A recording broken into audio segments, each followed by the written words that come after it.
This is the voice of the New York Football Giants, Bob Papa, and you are listening to the best throughout Europe, the Big Blue UK and Ireland podcast.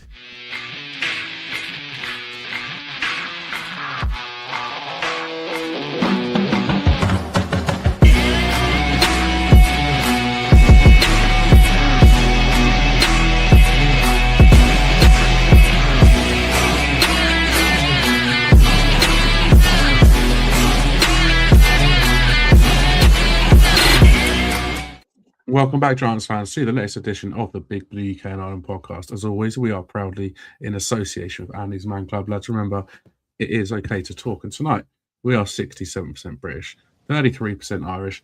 But as always, we are still 100% Giants. And we're back a day late in the schedule, so apologies for that. But what a week it's been for Big Blue. Who would have thought 2 weeks ago that we'd be sat here looking forward to the future under new head coach John Harbaugh? I don't think any of us did. So, we're in uncharted territory right now. Again, no Shane or Craig this week, but I'm back with Kev and Aaron to dive into the latest news from this week, along with having a closer look at our pending free agents as well. So that's coming up later on in the show. Boys, how we doing? Yeah, good. Good to be back on with you guys. It has been a whirlwind the last couple of weeks. There was us looking at, do we want Stefanski in? Do we want Jesse Minter? Do we want Shula? Like, who's sort of like going through with a fine tooth comb all these possibilities? When realistically, as soon as one guy became available, there was only one choice, wasn't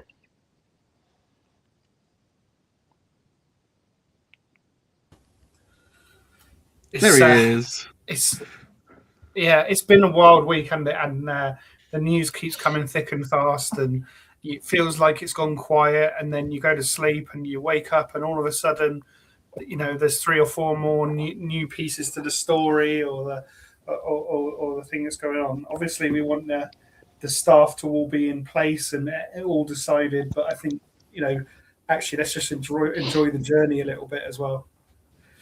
Yeah, exactly that. It's going to be a hell of a journey, I think, getting all the backroom staff put together. We'll come on to that shortly, but it seems like it's going to be quite an in-depth task for Coach Harbaugh and Joe Shane, and it screams fresh start to me, and I kind of like that, and I'm looking forward to maybe potentially bringing in some young new coaches. Obviously we've got the 3 coordinators to look for now. So it's start from scratch and let's get going. And I think it's going to be a sort of fireworks start to 2026, and it's only going to continue really. We've been crying out, haven't we? For all the fans have been crying out for burn it all down. Let's start from scratch. Let's build it up from the bottom. And then when Jay Dable was fired and there was rumblings about Joe Shane staying, everyone was like, "Oh no, it's going to be the same again," and blah blah. But as we'll get into through this conversation this evening, it really does feel like you say, Dan, like we are starting from scratch. We really are going to build this up from the ground, and this will be brand new. And that's exactly what we've been crying out for so long. Yeah, it's much needed and way sort of like should have happened a few years ago, but it's just almost like we've drawn a line in the sand and gone, okay, let's move forward from here. It can't get any worse, can it? Hopefully not. Touch wood. Draw that line in the sand and let's move on, because we've seen losing football for too long at this point. But yeah, lots to talk about this evening. Obviously, John Harbaugh being a pretty key subject. But if you are watching live on YouTube, X or Facebook, get involved in the comments, as some of you are already. Evening Keith and evening Darren. Send us your questions as well. Let us know what you think of Coach Harbaugh. Let us know what you think of the press conference and just everything that's happened so far. Because it's only been 3 days since obviously the first press conference, and it's been coming up a week now since he was confirmed as head coach. But it's just been a bit of a whirlwind of a week, and it's kind of just the beginning of it, really. and it's we've got a lot to look forward to, and there's an exciting sort of immediate future coming up over the next few weeks. And don't forget to like the episode as well. Subscribe to the channel if you haven't done already. And for audio listeners, leave us a review on your podcast platform of choice. Aaron, that's it. 5 stars would be wonderful. But yeah, let's get into it. Let's look at John Harbaugh's first press conference. Obviously, that went live on Tuesday evening. It was here. It's Tuesday lunchtime on the east coast of the States. He stood in front of the New York press for the first time. He addressed the media following him being announced as our new main man. And not just new main man, but we sort of discussed last week this sort of CEO-style coach, and it certainly looks that way, and it certainly looks like he is going to be that CEO-style head coach. During that half-hour-long interview, he expressed his enthusiasm for the job. He called the Giants one of the most historic franchises in all of sports, on the biggest stage and in the biggest sport as well. So, he's maybe a little bit of blow smoke up artist, but I think, it shows that he's he obviously knows the history of the game. He knows how historic the Giants are, and he's excited to be here. And he kind of got fans a little bit excited as well, saying that his goal is to earn the right to be called world champions in New York. And that's something we've only really dreamt of over the last 14 years since we last won the Super Bowl. And it kind of seems like it's more of a at this point, I think more of a realistic chance of that happening over the next few years than we have had for a long time.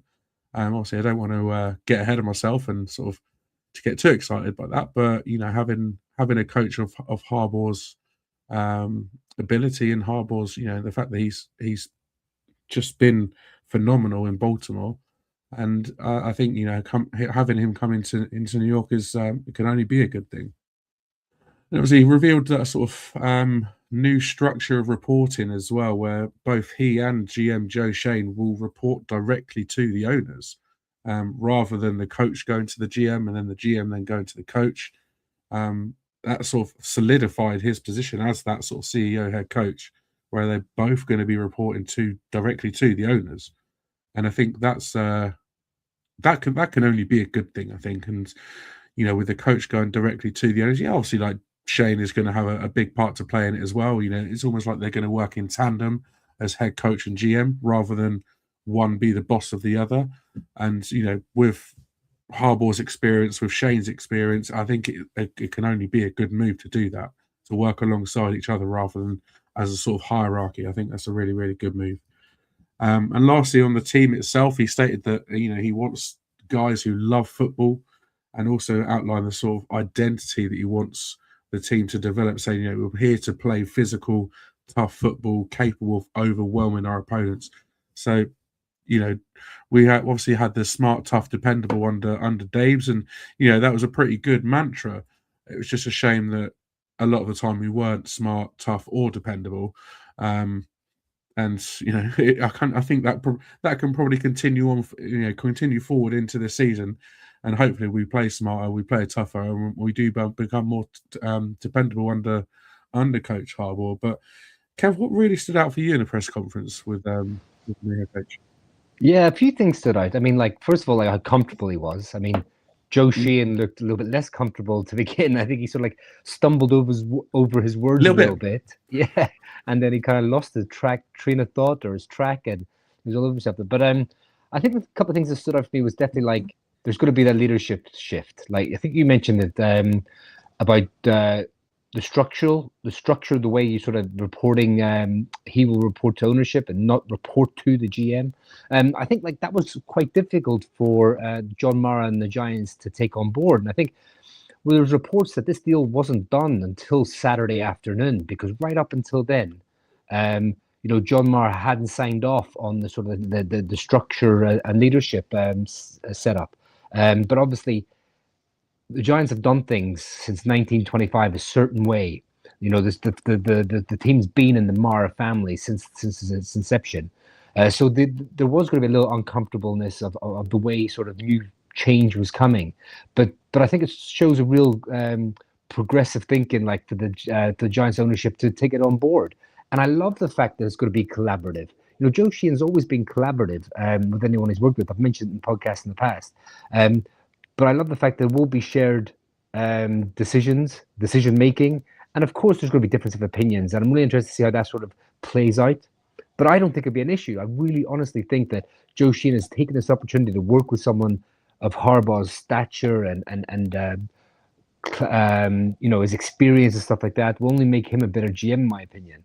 Another thing was as well, like, I think there's going to be a cultural reset. Like, one of the quotes I love was that relentless brotherhood, focused on accountability, and high energy, and a genuine love of football. Dan, like you said, how many times did he mention the word football when he was going through some of the stuff he was talking about? So, like, I do think, so some of the players are in for a little bit of a culture shock in the sense, like, things won't fly that flew in the past with under Dable and previous head coaches. So I'm loving that, and he has a little bit of Coughlin about him. I know Keith loves the fact that Coughlin got involved, and sort of he has a little bit of Coughlin about him. So players will have to answer to someone who has the gravitas and the authority and the experience and that a first-time head coach doesn't have. Do you know what I mean? He's got 18 years of running a tight ship at the Ravens, and he's coming in now, and players can't get away with what they got away with in the past.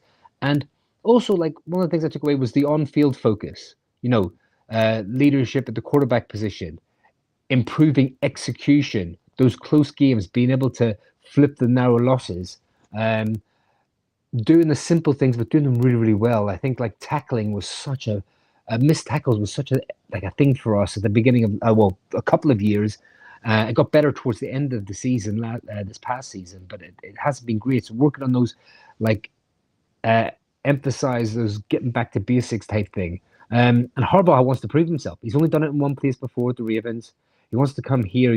This is a defining chapter for him. This is the New York Football Giants, a big, big franchise. Do you know what I mean? And he's coming in, and it's hard in New York. It's hard to win in New York. But when you do win in New York, it's massive.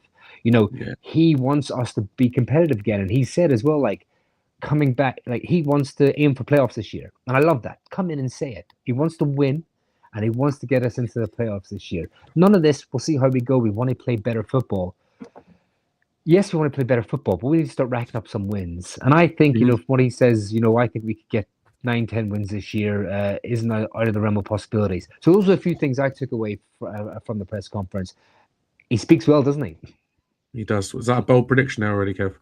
Oh, look, I thought I'd sneak it in there, but you picked up on it. I was trying. Yeah, I did. 9 or 10 wins, eh? I'm going to make a note of that right now. It says 9 or 10 wins. I think, if he makes this in New York a success, it's going to cement his legacy. And over the next 5 years, if we win, if we get to playoffs, championship games, even hopefully, fingers crossed, that's word, we get to a Super Bowl and win the damn thing. If that happens, then he's without a doubt going to be a Hall of Fame head coach. I think he probably already is, but that winning something in New York off the back of a decade plus of just mediocrity and awful football would really cement his legacy and really sort of do him the world of good. Aaron, what did you like about his presser? Yeah, again, I think he clearly has a history, or understands the history of this franchise, and had some credibility for the history of this franchise. Despite the last 14 years and some of the awful play and calling the quarterback sneak in the shadow of your own end zone and all of these kind of... Why do you have to remind us of that? Well, I have another one for you in a minute, just just hold on to this one. The fact that he refers to him like his dad always called them, the New York Football Giants, and the history of knowing that there were 5 teams in the league, 4 from Ohio, where he was from, and the New York Giants, and the New York Giants still exist now. I like the real player focus as well. So he first thing was talking about about the players. Really, it says something when you're introducing a head coach and you can't hold it in the normal press briefing room. You hold it out on the training field. There's 100 people there. There's a bunch of players who've Tyrone Tracy cut his engagement moon short. Thankfully for his new fiance was understanding and let him come and travel to come and meet the coach. So I don't think there was any other head coach in this hiring cycle that would have had the same effect. And that was, and that kind of stands out. He came to this press conference, and he didn't have to explain who he was or why he was going to be the guy to turn it around. It's kind of assumed that he is going to go to turn it around, and you just got to talk about his love for the game, his love for this franchise, and why he thinks this franchise will be successful without having to sell himself, without having to. I think Keith mentions it here. He's who Joe Judge was pretending to be, maybe, but he doesn't have to pretend. He could be John Harbaugh. He comes in with that gravitas, and he's given that kind of nod straight away, which just helps the whole thing. The only weird note I'll leave you is I was listening to the press conference on audio only with the earphones in, and I wasn't watching the screen. I had to come and check it wasn't Joe Biden that was talking, because if you just listen to him, he sounds so much like Joe Biden, and I might have ruined a load of press conferences now for listeners here now. But if you go and listen to it, tell me it doesn't sound like Joe Biden, or at least a younger, more coherent Joe Biden. I mean, that's not necessarily a good thing, but I might have to give that an audio only listen to see if it's true. But no, I think it's it was a very confident, very open and honest press conference, and like you said, he didn't have to sell himself. His name is enough. That sells him in itself. So it all seemed very, very positive, even though we're coming off the back of multiple losing seasons. There's no doubt that he's in the mindset of he's turning this around, and it starts now, sort of thing. How good was the turnout as well? Oh, massive! The fact that we had, like I said, Aaron said, the fact that we had to have it on the training field at the Quest Diagnostic Centre rather than in the press briefing room, it says it all. And there was, like you said, it was over 100 people there, and I think there was probably multiple more people that wanted to ask questions. That they just ran out of time. So it was a really sort of, I thought it was a really positive first showing from him, and it'll be good to watch him as they go along. But obviously, another person that was involved in the in that press conference afterwards, and obviously been throughout the process of hiring John Harbaugh, was Chris Mara. And in the wake of obviously John Mara's illness, Chris has sort of really stepped up, and doing his first press conference, he continued in being that sort of voice of ownership as such. Explained how he drove to Baltimore to meet with John and his wife at their house. First time he'd ever met the guy, and he rocks up at his house and just pretty much invites himself in and has was it either lunch or dinner with him. He got that call from Tom Coughlin, encouraging him to go and do it and to go and speak to him.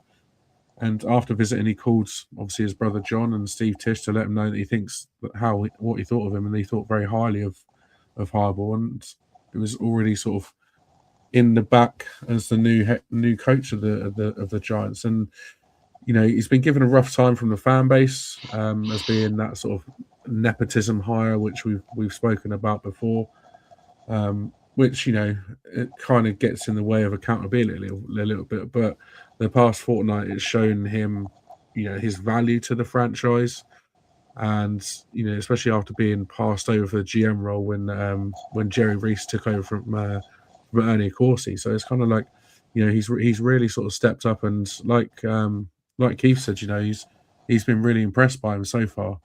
And Tom Coughlin coming up clutch again. He came up clutch twice before, and he's coming up clutch again. So the fact that he comes with Tom Coughlin's seal of approval, like you said as well, means he's good for a lot of people. But Aaron's your opinion of Chris Mara changed over the last couple of weeks? I mean, absolutely. I have to say, who's maybe been a little bit more aloof over the last few years after he didn't get the GM role. He's kind of just been around there. Maybe he's not there. Obviously, he doesn't generally speak. And his interview. So after there was lots of interviews on the field with different reporters, and he was the voice from the ownership.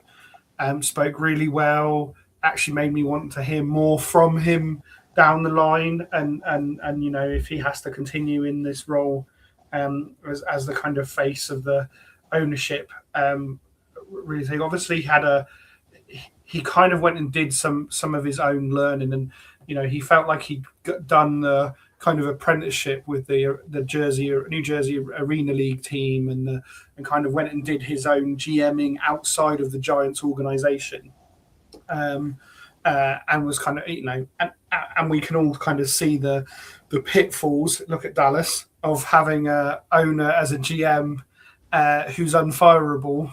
And I can kind of see why they didn't necessarily want to go down that route. Although, what we're seeing for the first time maybe is the change happening.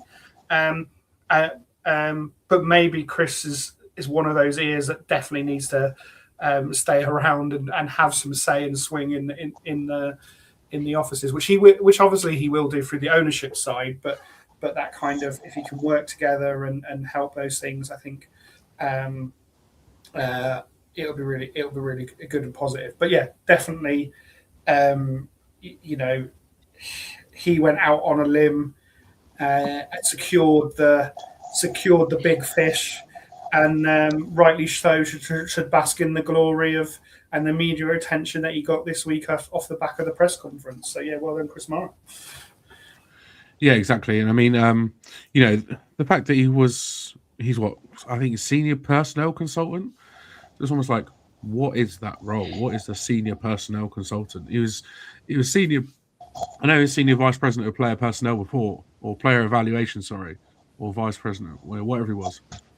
But yeah, senior personnel consultant. What is that exactly?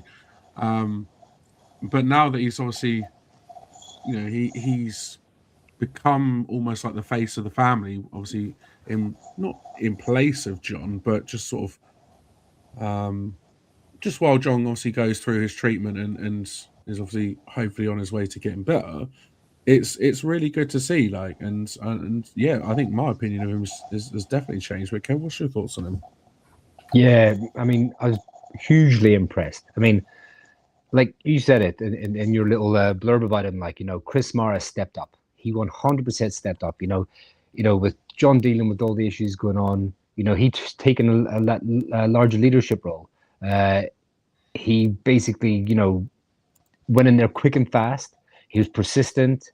He spoke with John, like you said, at his home. He went back to the ownership group and said, look, he wants to be a Giant. Let's make this happen. And he closed the deal. He was there every part of the way to make sure that this deal got closed. And, he spoke at the press conference, and I thought he spoke so well. Like, he was funny, charming, but he knew what he was talking about, and he sounded like someone you could really believe in and get behind. And like I said, his urgency, his persistence, his will to want to get this done, got it over the line, and now we have a proven Super Bowl winning coach in John Harbaugh. Exactly that. We certainly do, and it's just the whole what's the word I'm thinking of? The whole occasion was really quite positive. And obviously, then Harbaugh goes and does loads of other interviews and media afterwards, after the main sort of press conference. But I think he's just come. They both come across as really sort of really sound guys, and it's a really sort of, like I said, it's a really positive sort of start to this off season for us.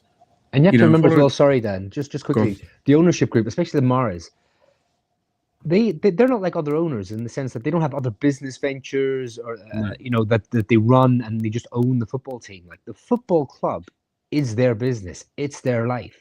It's what they've always known. It's been in their family, like I said before, since the beginning. Since the beginning, yeah. Yeah, so and that came across as well when he was speaking. You could tell, like, he wasn't just a suit on a board having interviews with the media.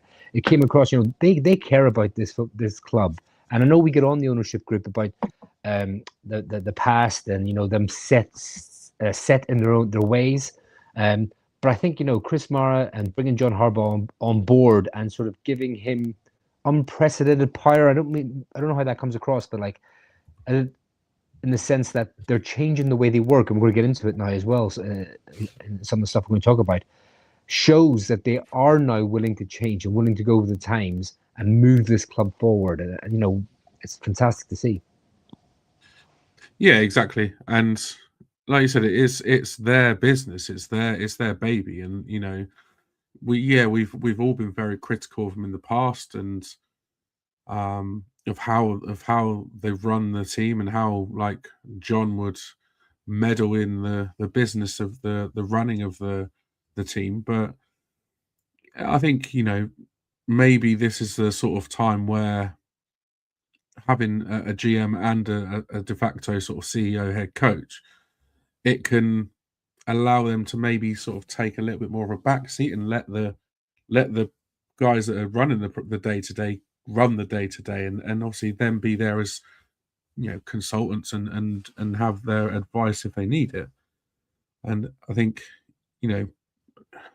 exactly that, Keith. You can fault their decisions sometimes, but you can't doubt their love for the team, its players and its fans, because at the end of the day, that all they want is this team to win. They want this team to be successful, and you can see that passion and that pride in the team from all of them. And it's kind of what they said, what John Mara said at the end of last season, obviously, that they can't have another losing season, and if they do, then things need to change. Well, a lot has changed. Yeah, we still have the GM in Joe Shane, but they obviously believe in him and obviously have a lot of faith in him. And now working alongside Harbaugh, I think it's like I said, it's a really sort of positive future. But talking about the back room, following the hiring of the head coach, it looks like we could be in for a number of coaching changes across all three units. Jordan Renam reported yesterday that the special teams coordinator Michael Gober has already been told he won't be retained. Probably likely following the mismanagement of kickers over the last two seasons, and our special teams not exactly being particularly great. They've been pretty underwhelming at times. And also confirms you on his way out after a long time in the office, in the front office, I should say, Kevin Abrams. His first hire back in 1999 by then GM Ernie Accorsi, and he was known for his expertise and knowledge of the salary cap. And he was then sort of viewed as Dave Gettleman's potential successor when he left in 2022. But obviously, following Joe Shane coming in, he then took a backseat and was made. And here's another title that almost kind of begs, what do they do? Senior Vice President of Football Operations and Strategy. So you're looking after football operations and strategy, okay? Maybe that's why it's been so bad the last two seasons. Who knows? His 27 years on the team has now come to an end, so Kevin Abrams is also on his way out. But there's plenty of other names on the list of those not being retained, especially on the defense as well. According to the New York Post, defensive line coach Andre Patterson is on his way out. Inside linebackers coach John, apologies if I get your name wrong, Egarugwu. Secondary and defensive pass game coordinator Marquand Manuel. Cornerbacks coach Jeff Burris. All on their way out. And the only defensive coach actually has a chance at staying with the team, not confirmed yet. But outside linebackers coach Charlie Bullen. And also, there's been rumours coming out today as well that all but two coaches across the entire team are likely to be released, with it being Charlie Bullen and tight end coach Tim Kelly being the only two that are likely to stay. But with big names there like Andre Patterson and Khan Brassillo that we've all been relatively impressed with over the last 2 seasons. Are you surprised that they're going to be let go, or do you think it's a bit of a mistake, Aaron? So I think I'm a little bit surprised about Khan Brassillo. Obviously, the credit from the scenes in there. However, if you're turning the franchise over to John Harbaugh and all of his offensive staff are available, an offense that has, led the league in or been up in the top 5 of points per game and everything else, then maybe you just go, well, let's bring the whole scheme in. The key thing about like offensive line is if you have a fundamental difference in your core philosophy. So we know Khan Brassillo has developed some of our guys, and some of our guys have improved under Khan Brassillo.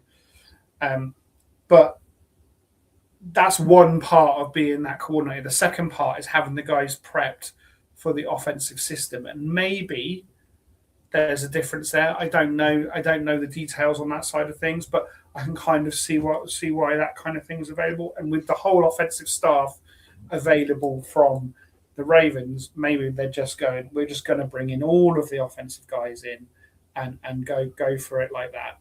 And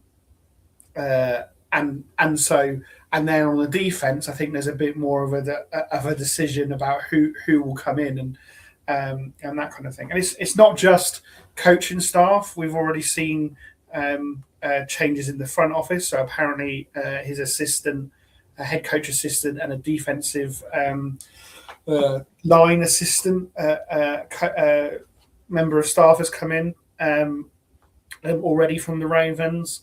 And we're kind of seeing that kind of a number of the people covered. Interestingly, I think there were over 20 requests from the Ravens organization for people to interview with the Giants because they haven't been formally let go. Obviously, they're still doing their coaching search, although I think they just announced Jesse Minter as the head coach, right? So that he's going to have a review of his staff. I know for definite the special teams staff have been turned down for lateral moves. Obviously, you can turn down a lateral move. You can't step to or one step up. So there's a special teams assistant that we could interview as our special teams coordinator. That they can't block that move, but they can't block their special. They can block their special teams coordinator interview, and there's a special teams coordinator. So I kind of get it. I am sad that we're moving on from Brassillo, or what seems to be moving on from Brassillo.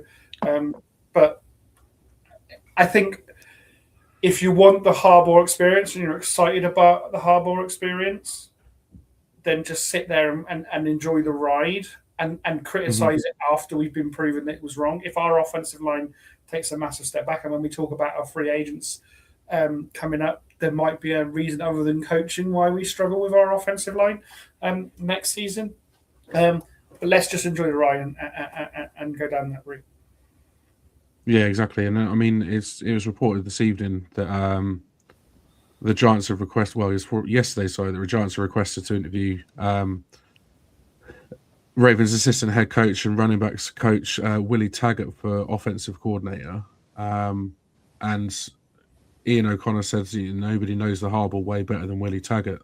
He's been recruited by John and by Jim, both in college at Western Kentucky as a quarterback, and by Jim in Stanford, and then obviously by John in Baltimore as well. So I think it looks like he's a pretty good candidate for offensive coordinator there. But former FSU head coach, I believe, as well. So maybe Craig will be happy with that. Craig has some, Yeah. He took over from Jimbo Fisher, I think, maybe. Yeah. So former Florida State and Oregon head coach. So yeah, it's it'd be great to get him on board. I think if anybody knows him, then the Harbaugh's going to know him. So it's it wouldn't surprise me at all. But Kevin, I mean, a little bit about Andre Patterson. Do you think that's a surprise? And what other sort of defensive coordinate? What defensive coordinators do you think we're going to be looking at? Yeah, so it was a surprise. It's not surprising the Harbaugh's come in and cleaning house. I mean, I think we all kind of felt that would happen, Brasillo's a bit of a loss because he has done wonders with our offensive line since he's come in. Absolute wonders. But I believe Harbaugh really likes his old offensive line coach from the Ravens, so I think he might be coming in. And I did look into some possibilities for defensive coordinator. Haven't looked at any offensive ones in detail because, in my opinion, it's Todd Monken until it's not Todd Monken. I mean, if he doesn't get the Browns head coaching job, which no one seems to want, everyone seems to be turning that one down left, right, and center. Who wants that head coaching role? No one wants it. So maybe Daves will go there. Well, surely he's nailed on for Buffalo. I think he interviewed for Buffalo yesterday, was it? And I think along with Philip Rivers today, which is a great one. And that is mental, isn't it? Just a little diversion for British fans. Do you remember the days of player managers? Yeah, oh god, yeah. Chelsea had a couple, didn't they, in a row? You know, can you imagine Philip Rivers subbing himself on to quarterback because George Allen's had a fumble and himself on as a head coach manager? That's quality. Where's my helmet? Where's my helmet? I'm going in. It's in my opinion, I think it's absolutely mad that a team of Buffalo's quality over the last 7-8 years are even considering interviewing Brian Daboll right now. Yeah, but if you want to talk, in contrary, we talked about the Giants press conference. Go and see the press conference this week from Buffalo, and they're in a complete where our ownership and leadership and new head coach have really lifted the kind of credibility of this franchise. We've seen something opposite happen in Buffalo this year. The ownership in Buffalo really sort of it's not doesn't look great for him over there, does it? And I was massively surprised that they let McDermott go. I thought it was a huge shock, and because I love him as a head coach, I think he's quality. And if we hadn't picked up John Harbaugh already, I'd be screaming his name to come into New York. I think there was a little bit of unrest behind the scenes there from must have been. I get a feeling it's maybe time to move on. Anyway, Kev, sorry, carry on as you have. Yeah, no, I mean, you ask about some of the coaches and them keeping Charlie Bullen. I think I might have been shocked before, but if you think about it, not really, because he took over from Shane Bowen and when he was fired, and there was an immediate turnaround in defensive performance. He looked strong. The players inside the building, they loved him as well. They spoke so highly of him. He's recently interviewed for the Cowboys DC job. But whether I wouldn't necessarily see him as a defensive coordinator as such. I think someone else might come in, but definitely keeping him on staff, I think, is a great shout. Some other ones, Joe Cullen, the current Chiefs defensive line coach. He's a former Ravens defensive line coach under Harbaugh. He's known for improving those defensive fronts. He's interviewed with the Commanders. He could be a really good cultural fit. Highly unlikely candidate, but a name I just love to bring up is Wink Martindale. Former Giants DC. Mixed tenure there. He had who knows issues with Daboll, but not with the organization. We'll say that, to be honest. Exactly. He coached under Harbaugh over a decade ago. Highly unlikely. Antonio Pierce, he's chasing head coaching jobs, but if he's unlucky there, he's someone who could come in. He interviewed with the Giants head coaching for the head coaching position. He's missing out on the head coaching gigs. Could he come back as an assistant? But the three top ones for me: Denard Wilson, the tight ends defensive coordinator. Previously he was considered with the Giants before Bowen got hired. He coached under Harbaugh in 2003. His experience, he's familiar with the scheme, and he's available. Of course, Anthony Weaver, former Dolphins defensive coordinator. He played and coached under Harbaugh in Baltimore. He's been interviewing for head coaching jobs as well. He's a rising name within the league. He will. He's definitely one that I can see coming in. The one I spoke about previously as well, Jim Leonard, the Broncos assistant head coach and defensive passing game coordinator. He played for Harbaugh in 2008. I think he's a shoo-in. He's my favorite, for the DC job. But could he stay in Denver? It could be interesting. So those are like some of the ones that I sort of like that I like. I mean, from those names, I think one thing's clear. I think the Giants are definitely looking for a Harbaugh connected defensive mind. You know, someone who sort of played with him, played for him.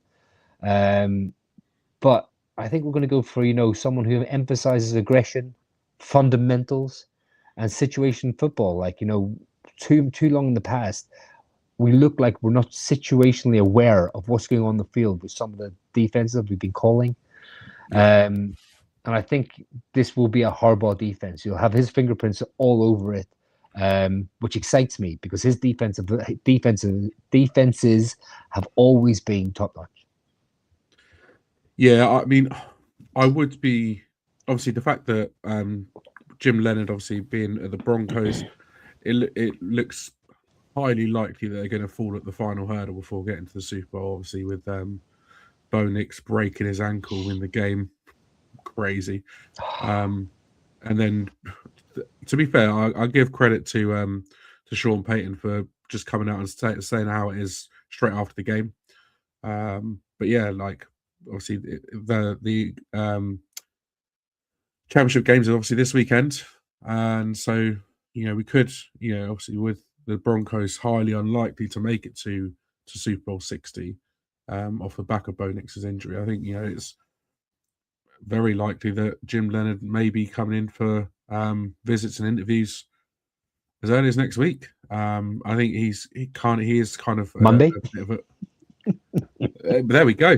He may even fly to New York after the title game on Sunday. Who knows?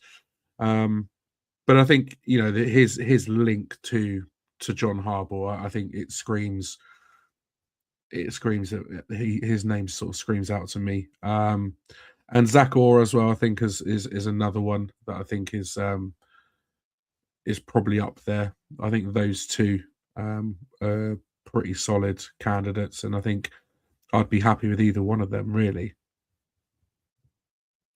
Yeah, I mean Zach Orr as well. Like he's was a former Ravens linebacker coach. Yeah, former Ravens DC. Yeah, and he's only 33. Mm-hmm. So he could be one of those up and coming young guns. Like, yeah, he's been reported as a potential target. So I think that, again, the fact that he knows Coach Harbaugh, it wouldn't surprise me. Yeah, just on the final one on the coaching, the one advantage of maybe Todd Monken coming in, if he does get passed over as the Browns head coach or decides not to take the job, because of his age, like you say, these young up and coming ones are the exciting ones. We've seen these young coordinators get pinched and pulled in. What we might find is Todd Monken is a guy that's going to stay forever as an OC. So instead of Jackson Dart losing his OC, we might get some stability at that OC position, and that might be an advantage of a Todd Monken. And what we don't want to see, I mean, it'll in one way we do want to see our coordinators being poached, because that means we're playing well enough that people want to steal our coordinators. But it is disruptive to a unit and the turnover and that kind of thing. But hopefully, you know, maybe that's one benefit of maybe an older, trusted OC candidate getting the role. I think for me, the ideal situation would be Monken come in, like you say, be a career coordinator, gives a few years stability to Jackson Dart, let him develop under the same scheme and develop his skills and fundamentals. And on the defensive side of the ball, I would love to bring in someone who, like Jim Leonard and Anthony Weaver, Darrell Wilson, you know, someone who wants to be a head coach eventually, but for them to bring someone along like Charlie Bullen. If you keep Charlie Bullen in the organization, get one of these coaches to come in, Charlie Bullen can pick up their scheme, because seeing what I saw last season, Charlie Bullen, I think he's, you know, that talent. I don't want to let walk out the door, but is he ready to be a proper DC right now? I'm not sure. So bring in someone who has aspirations to be a head coach, and let Charlie Bullen pick up their scheme off them. So then you have a ready-made DC waiting for when they get a head coaching position. Would be my ideal situation. Exactly, and it's not really a surprise that he's one of the only coaches that is potentially going to be kept around by by Harbaugh is he obviously sees something in him. The fact that he was that sort of interim DC after Shane Bowen was fired, so maybe he sees that potential, wants to sort of nurture that a little bit, and bring in a Jim Leonard or bring in an Anthony Weaver, someone who is a solid, like I said, Anthony Weaver. Obviously coming from Miami, bringing someone that's almost there or thereabouts in terms of head coaching role, bringing him in for a year, maybe two, build up Charlie Bullen, and then when Weaver's ready to take on a head coaching role, we've then got a ready-made replacement for him. Just on that Antonio Pierce with DC that Keith brought up, I think all of us as Giants fans would love Antonio Pierce as a defensive coordinator, but I think that would be more of a hiring from the heart. It's not necessarily from the head. And as much as I love him, and as much as I think he would bring that fire and bring that sort of that grit and determination that we need in New York and on this defense, I don't know if he would fit in that coaching setup that Harbaugh's potentially going to be thinking of. I think it's more of a sort of like a fan preference more than anything, just because we love Antonio Pierce, right? And I think he's had limited experience as both coordinator and as a head coach, so he's never called plays. Exactly that. So I don't know. I would love to bring him in, of course, but I don't know if that's the right move at this. Exactly, he's in the heart, but I don't know if that's the right move at this stage. I think we really need to sort of think about the next couple of years and bringing this, getting the likes of Abdul Carter to reach his potential, because what we saw of him last year is he's on his way there, but I don't think it's anywhere near his ceiling, what he can really sort of show us. And Harbaugh's shown as well, he has no time for sentiment. If this week has shown us anything, he's coming in and he's going to do whatever it takes to win. Exactly that. And anyway, talking of rookies, lastly, it was announced this week that two of our rookies are up for some awards at the NFL Honors. So Jackson Dart and Abdul Carter both been nominated as finalists for AP Rookie of the Year on their respective sides of the ball. Obviously, like I said, the winners are announced at the NFL Honors on February the 5th in the lead up to Super Bowl 60. And to go with his nomination for Offensive Rookie of the Year, Jackson Dart has also been shortlisted as one of the finalists for the Pepsi Zero Sugar NFL Rookie of the Year Awards, which is an award voted for by fans only. So, he could walk away from this season with two awards. The entire list of nominees for Defensive Rookie of the Year, obviously Abdul Carter, safety Nick Emanwari from Seattle, defensive end James Pierce Jr. from Atlanta, linebacker Carson Schwessinger from Cleveland. I think he's pretty much the hot favorite.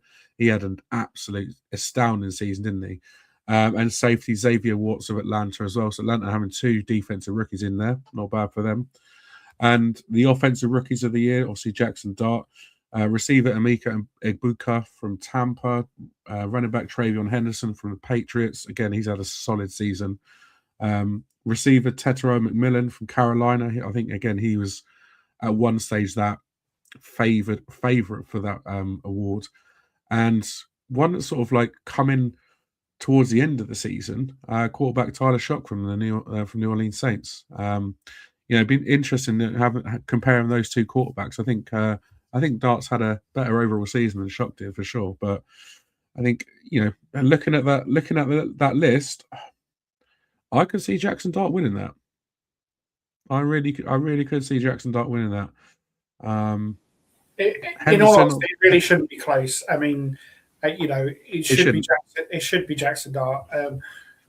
Carter, I think, before the advent of analytics and the kind of prevalence that we have stats, things like PFF, and I don't think would get a look in at all, even in the nomination with the season he had, because people judge pass rushers on sacks.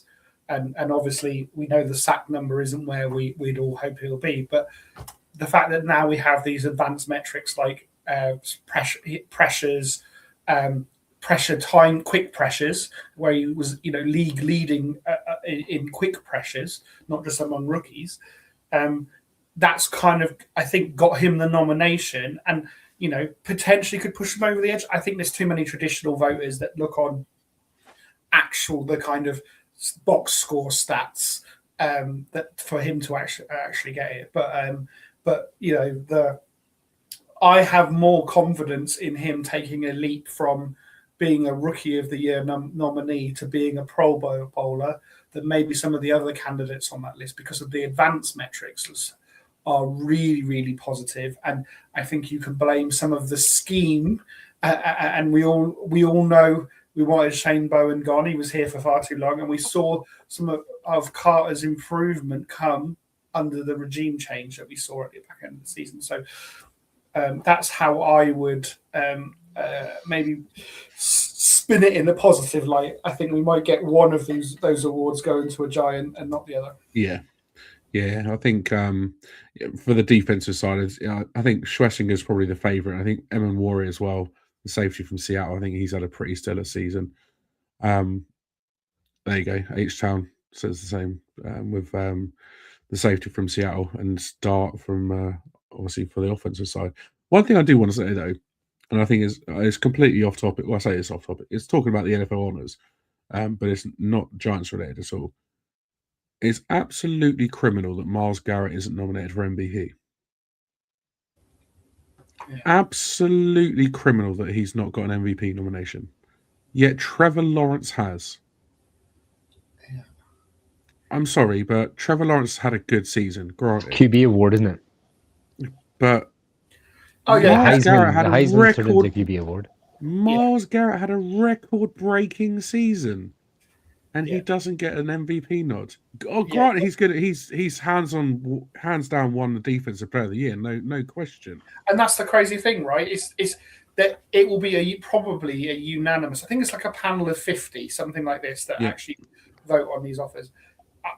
If any award's going to be unanimous for a single person being in first place, DPOY this year, it'd be DPOY. And it'll be for Myles Garrett. Yeah, not a single MVP vote. Yeah, crazy. Shocking. Absolutely shocking. Yeah, I just thought he fully deserved an MVP vote, in my opinion. Probably ahead of Trevor Lawrence. Probably even ahead of Christian McCaffrey, because McCaffrey didn't have the best all-round season. It's like I said, McCaffrey is the only non-quarterback nominated for MVP. And it's very unlikely that he's going to win it. So there we go. But yeah, just showing a bit of love for Myles Garrett there, because he did have an astounding season.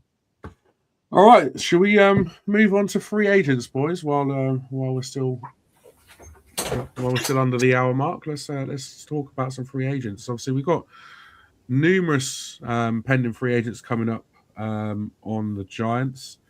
I think we've got some graphics, have we not, Aaron?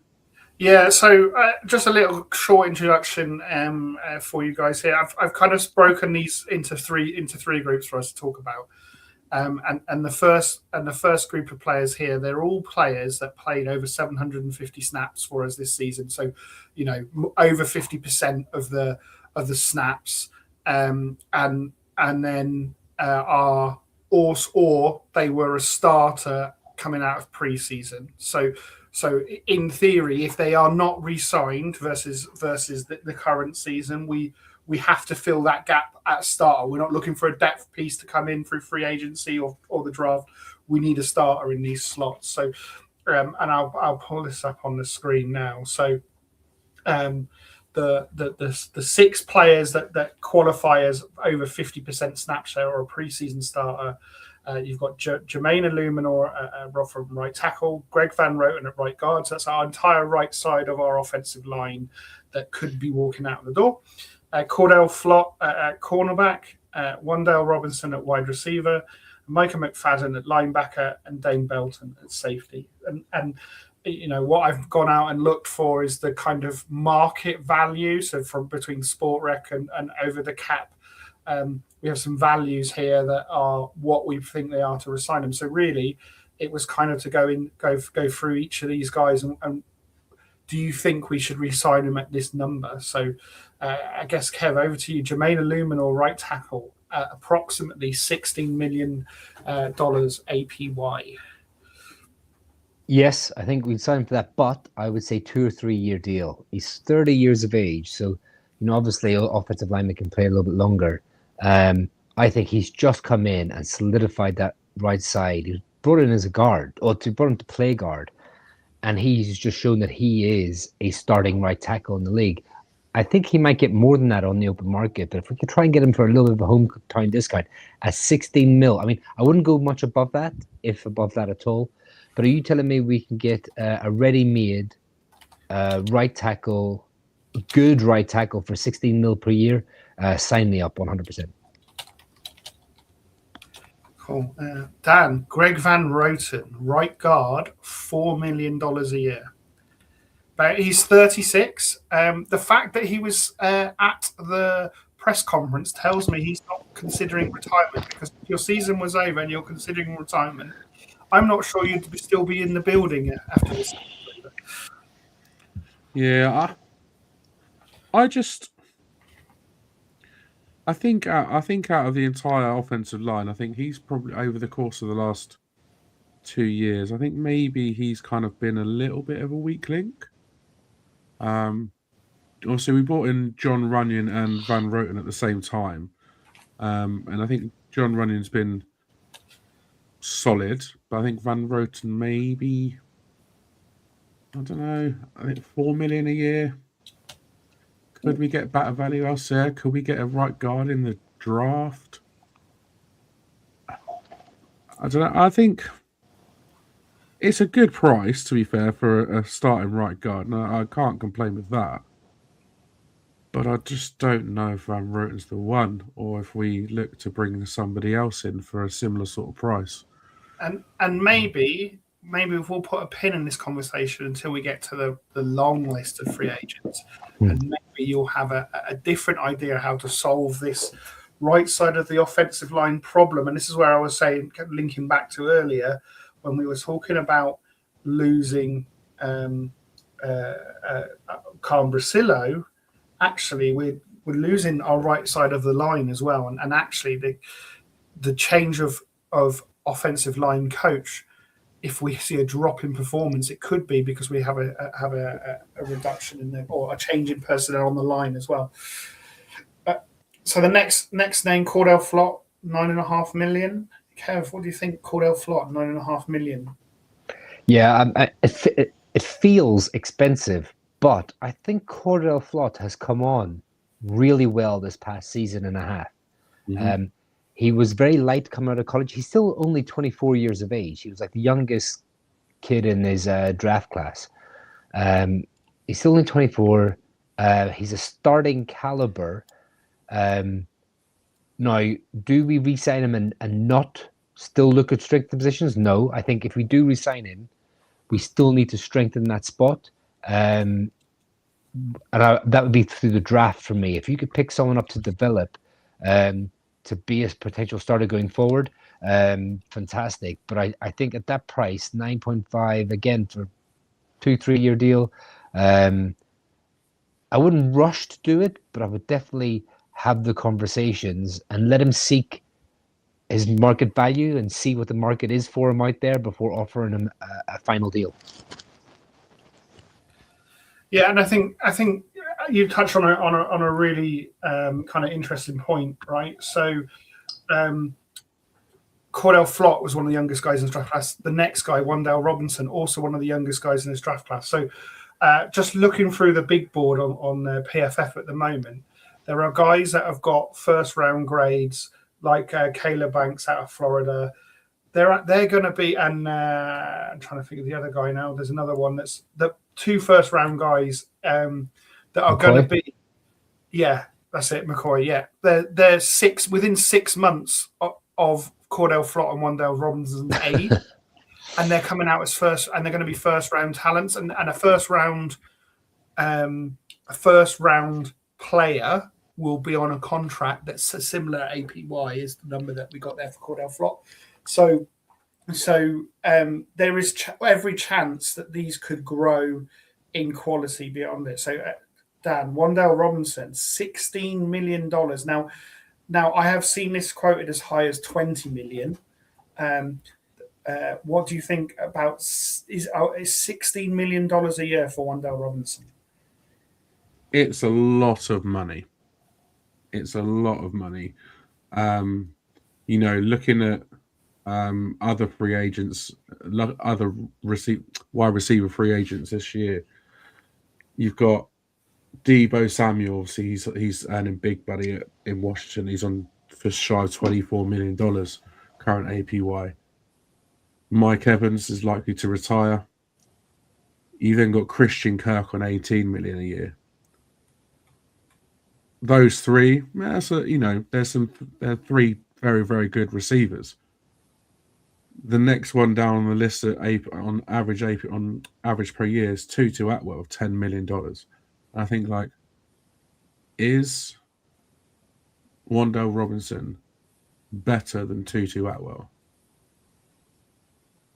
Is Wan'Dale Robinson better than a lot of these names on this list? And I think the only reason you might pay Wan'Dale Robinson is because of his age. He's going to be 25 when the season starts, or 26 when the season starts. But he's still really young. And he's coming off his 1,000-yard season, which I think is going to inflate his number a little bit.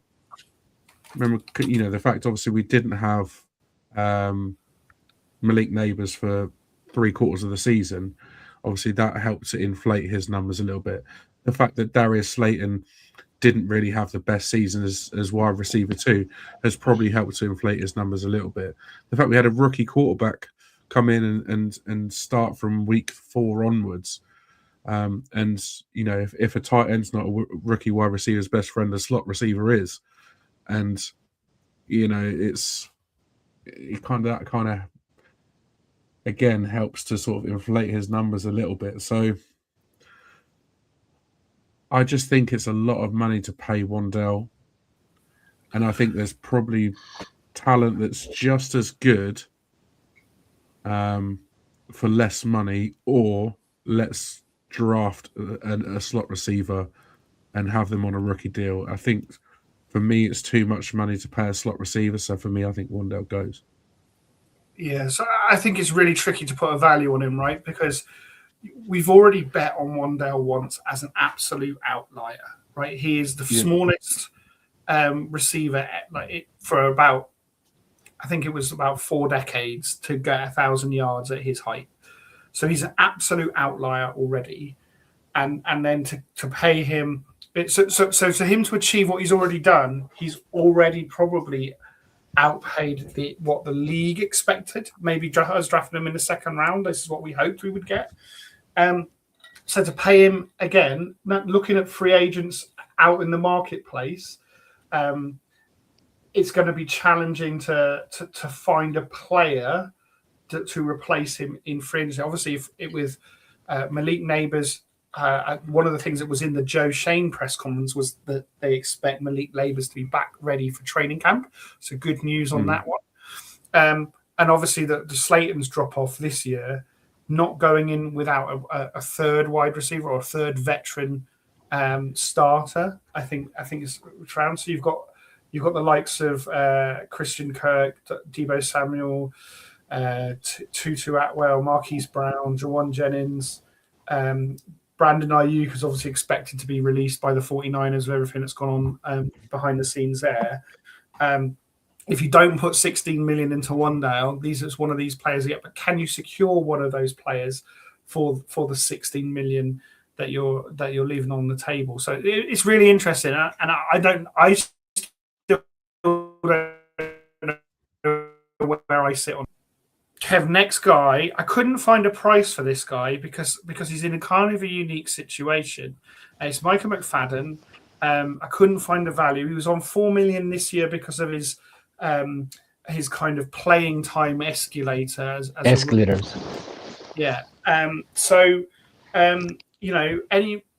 But becoming off an injury, I expect him to get like a 1-year prove it deal rather than a multi-year deal, but maybe a £3-4 million to keep Micah McFadden.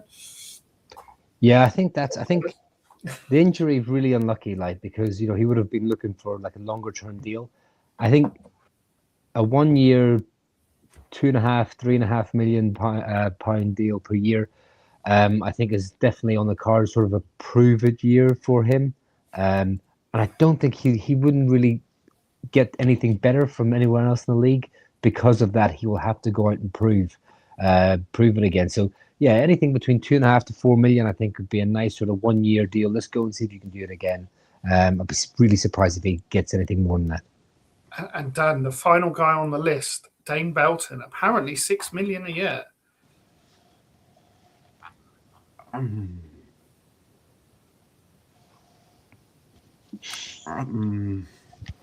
not sold on Dane Belton. Yeah, and I personally think here he's the third guy on the depth chart. Obviously, Nubin hasn't performed like we wanted him as a second round pick, but he's sort of the third guy on the depth chart. I'm not sure he's a priority on that list of the six on that list.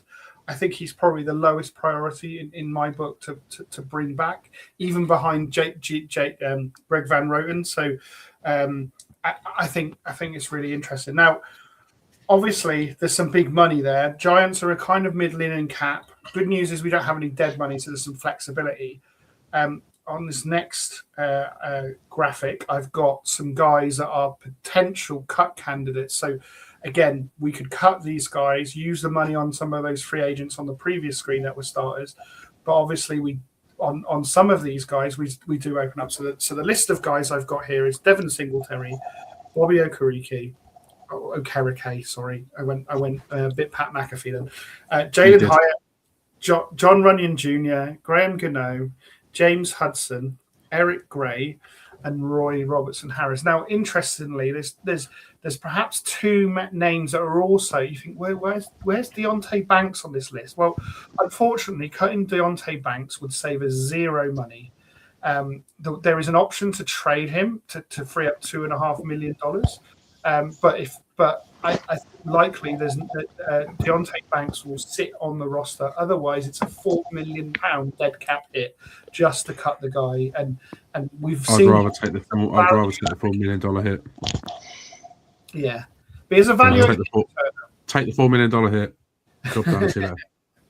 And then the other guy that's not on the list is Kayvon Thibodeau. So trading Kayvon Thibodeau perhaps before the draft, maybe he's considered a luxury as outside linebacker, would save us $14.5 million as well. So it's another way that we can be creative with the cap room that we have. So Devon Singletary on over the cap, he is on who's at risk of being cut. He's number 2 in the entire league based on his contract value and what he playing time from the previous season. So Devon Singletary, 5.25 million savings if we cut him. What do you think, Kev? Yeah, 100%. I mean, like he's a solid sort of vet, but he's Daboll's guy. He was brought in from playing at the Bills with Daboll. We've got our 1-2 punch. We could fill the third one with a cheap free agent or late round draft pick, or bring in some undrafted free agents as well. At saving 5.25, I think it's an absolute no-brainer, unfortunately. Yeah, I can see, again, all of these guys, there's a possibility to negotiate that number down and keep them. Again, a guy I wouldn't be opposed to keeping on a lower number. But I think you're right, Kev. He's likely to end up where Brian Daboll goes, or maybe a Mike Kafka or whatever. So, yeah. Dan, Graham Gano, £4.5 million, $1 million. Sorry, I keep saying pounds, dollars worth of savings. What do you think? Goodbye. He gone. So you're more better call Sauls than you are Graham Gano at this point. Bye. Bye, Graham Gano. Okay, so maybe unless he wants to come back for $250,000 and we don't pay him anything, then goodbye, Graham Gano, because saving $4.5 million is also an absolute no-brainer. So I think so obviously I've only included on screen here what the savings are. So a bunch of these guys will earn money if we cut them. So I think Devin Singletary's got like $1.5 million guaranteed. So it'll be $1.5 million dead cap for Singletary for the fight. But we'll get that full 5 million savings off relief on the cap. Graham Gano, I think again earns about $1 million if we cut him, and 4.5 we get the savings. So I think his actual cap number's closer to 5.5, 6 for the season. It's 5.75 for next There season. you go. So base salary is $4.5 million. Signing bonus of 1.25. He's going to be 39 years old. Yeah, so I think it's a no-brainer to move on this. So there's 10 million. So there's Flott. If we cut Singletary and Gano, there's Flott that we've just paid for to stay on the team. Now, probably the most contentious one on the list, Bobby Okereke, 9 million in savings. So I think it's 14.5 million number. So it's 5 million of dead cap, but 9 million in savings. What do you reckon, Kev? This is a really tricky one for me because I actually like Bobby Okereke as a player as a whole. The last year and a half, he has been awful. He hasn't been good at all. This last second half of the season, he's been outstanding. So this is a strange one for me. I would approach Bobby and maybe look at taking a pay cut, or if you believe in him, maybe extending him to bring his cap number down. Those would be the two things I would do. He wouldn't sit on the team at the current number. It would either be take a reduction. I mean, take that, what would you say is 14 or 15, 14 point something? Yes. Bring that down to below 10. His cap number is 14.5 million for this year. Yeah, so I would go to him and say, okay, we want to bring this down below 10. If not, we'll cut you. Or if you want to extend him and bring the number down over the length of the deal. But it's a really tricky one for me. I'd like to see him on the team next year, but he can't be on the team for that number. Yeah. Okay. And probably the last one of the no-brainers for me, James Hudson. I've got him here as a swing tackle. We could also say false starter. You don't rate James Hudson as swing tackle, eh? Well, luckily, Joe Shane had a really good draft this year and drafted a swing tackle replacement who's much cheaper. So James Hudson, regardless of the quality of his play, I would now consider a luxury. And that 5.2 million, like I said, that brings back Greg Van Roten if as a swing guard if you need it, and hopefully you get another starting guard to replace him. But I think James Hudson's cap number for next year is $7.6 million. We said it at the time, I think, when we were looking at the free agency signings last year. This was an outrageous signing. And I can't believe the contract that we gave a guy who didn't look good on PFF number, proved it He gave him 12 million over 2 years. Yeah. Shocking. Yeah, he's on more money than Illuminor was. Criminal contract. I think he's earned more on this. This contract was bigger than Illuminor's career earnings. Yeah. So obviously Illuminor's about to cash in, and rightly so. But yeah, this was phenomenally poor. Next one I've got on the list. Next one I've got on the list, again, doesn't save a lot on the cap, but I think we're ready to move on as a fan base. Jalen Hyatt, 1.5 million in savings if we cut him. Oh, can we pay him $1.5 million just to get him off the team? I think at this point, I mean, the interceptions probably cost us more than that in ticket sales or merchandise sales as an organisation, right? Because people didn't turn up to games after the kind of losing that we did. Another one, a very small amount, but there is zero dead money here, and I kind of don't see anything from him to say that we'll keep him. Eric Gray, 1.15 million. Again, can we pay him that amount of money to just get him off the roster? Yeah.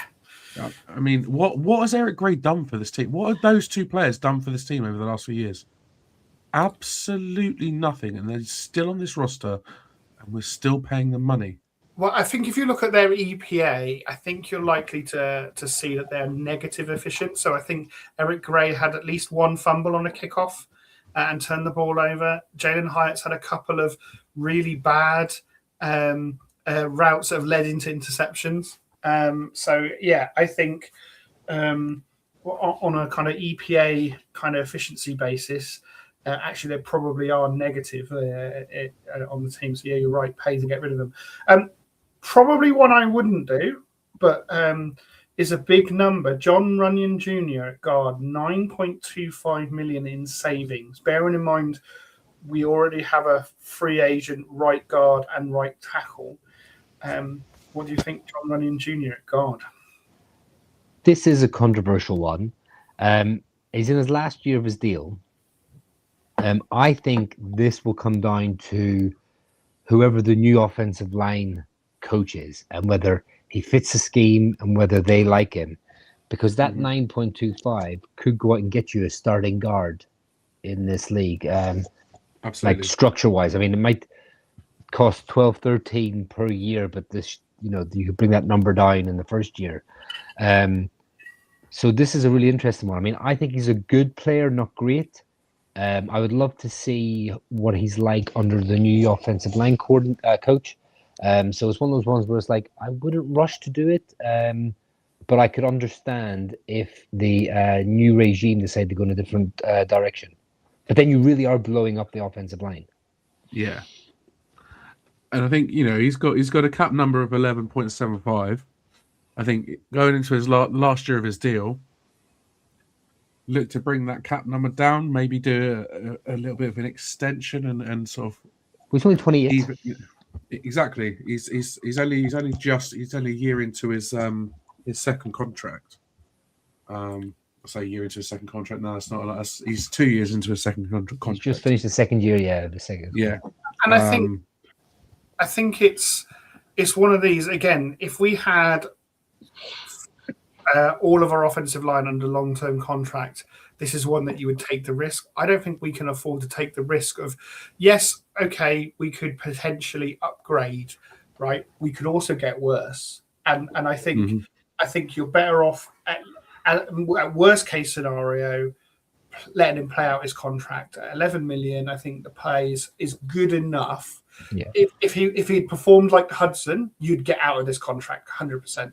I think it's one of these where you play it out. If you can do something on the number, great. Do you want to extend him? Maybe, maybe not. But again, we'll talk about this on the next slide. What's the talent factory behind him at guard that we've got growing? Where's his replacement? It's tricky. Final one was Roy Robertson Harris at 3.5 million. It's a saving. Coming in for scheme for me, like I said, the new defensive line when they come in, defensive coordinator, defensive line coach, when they come in, if he fits the scheme, keep him. If they could find something similar price that maybe like a vet, to let the young rookie from last season let him develop a bit. It's all about who comes in. If he fits the scheme, keep him. If he doesn't, out the door and bring in someone else who does fit the scheme. Yeah, I mean, he played 56% of snaps this season just gone. And he played well. He didn't have a sack. He had 3 tackles for loss, 6 quarterback hits. So for $3.5 million a year, I think, you know what? Keep him around. Yeah. Keep him around because I thought personally this season he played better than he did last year, even though his numbers look better last year than they were this year because he had 2 sacks and 4 tackles for loss and 5 quarterback hits. But I think overall, in general, he played better. We saw more in this year, like I said, because his snap count was higher this year. But I think when he was on the field, I feel like he had more impact than he did last year. He wasn't with us last year. No. Was he not with us last year? No, he's a free agent. Ignore that then. But that's why I didn't see much of him. Yeah, I thought he wasn't too bad, and I think for that small amount of money, I think he's worth keeping around. In all honesty. Again, I think Kev, you've nailed it around scheme, right? So again, if we move to a 3 front, does he fit better as a 5 tech? That kind of inside the tackle defensive end, right, with our kind of got outside linebacker guys outside. Maybe he can do a job there. Obviously, we're desperate to find some improvement on the interior stop the run. Definitely, yeah. And clearly he hasn't helped in that regard. So I think you're right. Defensive coordinator might be the one there, but $3.5 million is we've wasted way more money that on players way worse than Robinson Harris. Okay, so final. This is the long list. So there is a total of 28 players out of contract. Obviously, there's a requirement to fill out the roster to 53. Even if you don't physically do it with a player, you have to do it financially. There's some restricted free agents and some exclusive right free agents that are almost definite to return, and we've seen that in the last week where we've signed the guys to future contracts and things like that kind of fall into this bucket. All of these players played less than 50% of the snaps. So the long list: Russell Wilson, Daniel Bellinger. Russell Wilson, no. Yeah, I think Russell Wilson. Yeah, Daniel Bellinger and Chris Manhertz are both tight ends. Evan Neal, Bye. Austin Schlottman, Joshua Azudu, Aaron Stinney. So all of this is guard, center, tackles that are all walking out the door, along with the right side of the line as well. So there's a big turnover in that offensive line room coming if we don't re-sign any of these guys. Bryce Ford Wheaton is a restricted free agent. Ryan Miller, who I think we picked up this last week as a earned rights free agent. Gunnar Olszewski, Isaiah Hodgkins, wide receivers, a kick returner for Gunnar Olszewski's wide receiver. Nacho, DJ Davidson as defensive lineman. So again, if you move on from Roy Robertson Harris, and these two guys are going out the door as well, a big turnover in that room as well.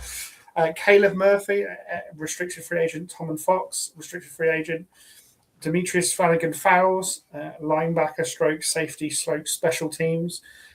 Zaire Barnes, a restricted free agent. Neville Hewitt. Nick Jones, an exclusive rights free agent. Art Green, exclusive rights free agent. And Casey Kreiter, the ever one-year deal man, Casey Kreiter. Hopefully, if he's not hanging up the boots, we'll be back again for another season. 36 years old, I think he is now. There's some names on there. They're going to go and they're not going to come back. There's some names on there I wouldn't mind keeping around.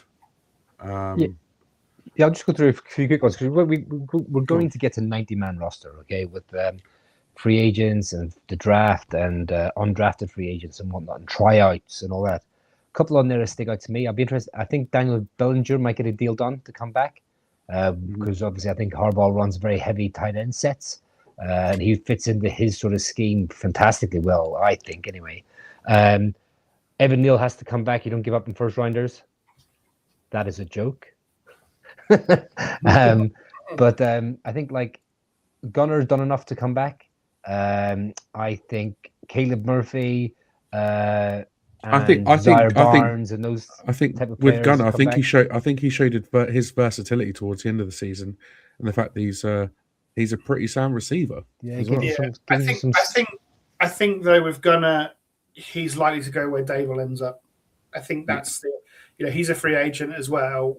The guy, Dable's always put trust in him as a receiver / kick returner wherever he's gone. I think there's a good chance he ends up where Dable does. But again, it's one of those that I wouldn't be surprised. That again, this whole offensive line problem. There's the idea that Schlottman may stay. Obviously, there's a lot of talk about Linderbaum being a free agent and possibly being brought in. If you keep, you're not going to go run with three centers. So obviously John Michael Schmitz would be under contract. Interestingly, JMS did get some snaps in college at guard. So there's a potential that you could use JMS as a guard and Linderbaum as a center. Although that's quite a lightweight interior. Not typically the Harbaugh style. He tends to like the bigger guards. So just bigger team generally. So interesting one. Again, I wouldn't be surprised if Isaiah Hodgkins is back. Obviously, he's a guy that has skirted on and off the roster, but a guy that's trusted. Don't know what's going to happen there. On the tight ends, Bellinger and Manhurts.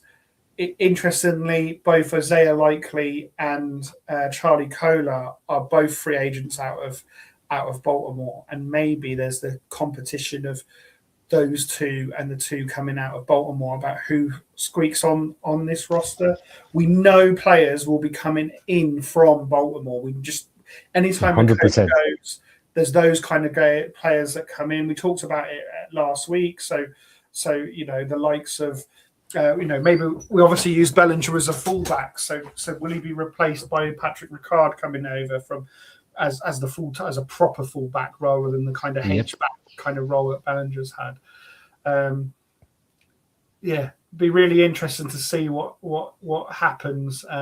Will we see the much maligned Daniel Falele guard move from Ravens to Giants? Obviously. I could see that more than bringing back Van Roten, if I'm honest. Yeah. Maybe, again, I wouldn't mind it as a swing guard, but this is where we will be I can't see us allowing this number of offensive linemen out the door in one season. It's a massive turnover, isn't it?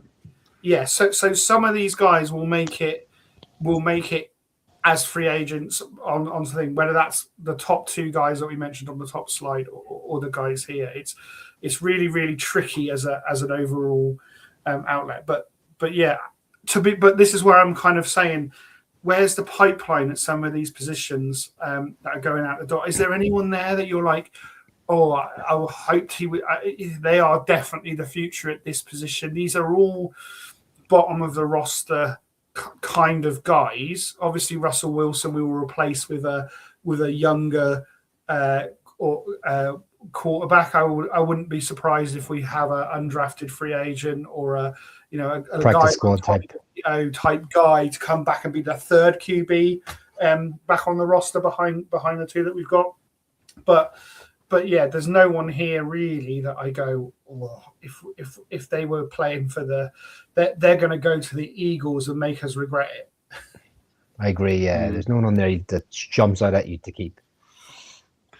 No, I think out of the, especially out of the offensive linemen, obviously, as we're talking about, I think Neal and Azudu, I would happily wave goodbye to them too. Schlottman and Stinney, I think they're both worth keeping around because Stinney, again, he's been serviceable when he's come in, and Schlottman as well has looked pretty solid when he's come in as well. So I think for those two, it'd be worth keeping them around, even if it's just on a 1 or 2 year deal. Not a huge amount of money because let's face it, they are going to be lower down the depth chart, but I think they're definitely worth keeping around because they do add that depth what we need. Yeah, the hardest thing for Schlottman is he might get some interest around the league because he had to start a few games and looked all right in subbing in for JMS. Mm-hmm. Actually, is someone going to come and go, well, you can come and start for us, or you can come compete to start for us? No, whereas here he knows he's the backup and so and especially obviously if there's talk of Tyler Linderbaum as well, it would be a case of we don't need 3 centers on this roster. Yeah. So, and they're always going to go with JMS over Schlottman, right? So yeah, cool. All right, free agents. There's plenty of them. We've got quite a long list of free agents, like we've just gone through.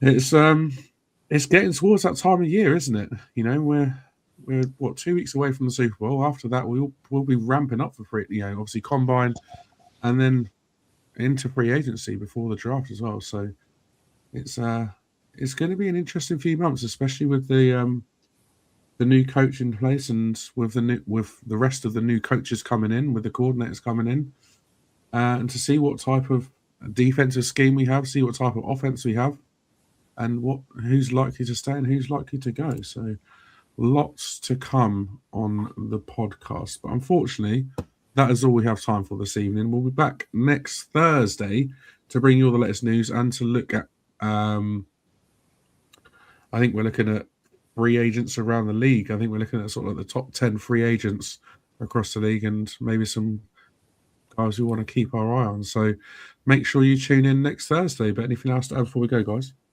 No, it's good to get on, like, and start, I'm just really interested to see who the OC and DC is going to be. Then we can start just to have a look at what our offensive defense might look like, the type of scheme, the type of players then that would fit those schemes. So, like, that's the exciting part now. I want to get them in, and then we can start looking towards, like you said, we've got so busy. In February, you've got the Super Bowl, Senior Bowl, and then March, April, you've got all the free agency and draft. Like, there's so much to talk about. And especially with the way we're going now and the new head coach and the way that he is going to make this team his, it's very exciting. Yeah, and final thing, it wasn't well reported, certainly in obviously with everything going on, but it was good to see OC Umanura make his return back to the podcast he does with Jason Bell. For those that haven't heard, he spent 5 days in a coma, dealing with an injury, having some surgery. The full details haven't come out, but obviously a Giants legend, British kind of team. He spent a month in hospital, didn't he? Yeah, so obviously wants to keep a lot of whatever's gone on fairly private, but good to see him back on the feet, return back to TV coverage here in the UK, and obviously wish him a full entire recovery, and hopefully we'll see him many more events and here in the UK for many more years. Absolutely. Sending our best wishes to OC. Once a Giant, always a Giant. We love you, man. And it's good to see you back alive and kicking and getting back to do what you do best. And yeah, it was just crazy. Come out of nowhere and a month in hospital, 5 days in a coma, and just kind of wow, really. And yeah, it's just good to see him back, and yeah, full recovery, a full speedy recovery. We hope is on its way to you, man. And yeah, a lot of love for you, OC. We love you on this pod, and I know all Giants fans across the world love you as well. So let's hope you get back to fighting fit as soon as possible. Thanks everyone for watching this evening and listening as well, for getting involved in the comments. We appreciate the love as always. And my thanks as ever go to Kev and to Aaron for joining me. We're signing off until next time. Let's go Giants.